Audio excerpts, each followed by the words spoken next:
দেখো বন্ধুরা, সকালে ব্রেকফাস্টের জন্য তোমরা ব্রেড টোস্টটা অবশ্যই বানিয়ে নিতে পারবে খুব সহজেই।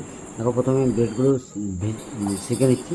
সেখানে নেবো পেঁয়াজ লঙ্কা কুচি দিয়ে দেবো একটা গ্লাসের মধ্যে, দিয়ে দেবো একটা ডিম ফেটে দিয়ে দেবো এর মধ্যে, আবার দিয়ে দেবো স্বাদ অনুসারে লবণ, দিয়ে এটা ভালো করে ফেটে নেবো। প্যান আমি চাপিয়ে দিয়েছি।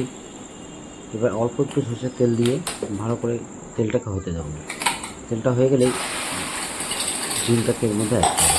ডিমটা অ্যাড করার পরেই কিছুক্ষণের মধ্যে আমি ব্রেডগুলো যেগুলো সেঁকে রেখেছিলাম সেগুলো ভালো করে দিয়ে দেবো। ব্রেডগুলো দেওয়ার পর একটু কিছুক্ষণ হতে দেবো। হওয়ার পর আস্তে আস্তে নাড়ে চেড়ে দেখে নেবো যাতে হয়ে গেছে নাকি। তারপরে আমি উল্টে দেবো। দেখো, হাতে করে আমি উল্টে দিয়েছি। ফাইনালি আমার ব্রেড টোস্ট রেডি।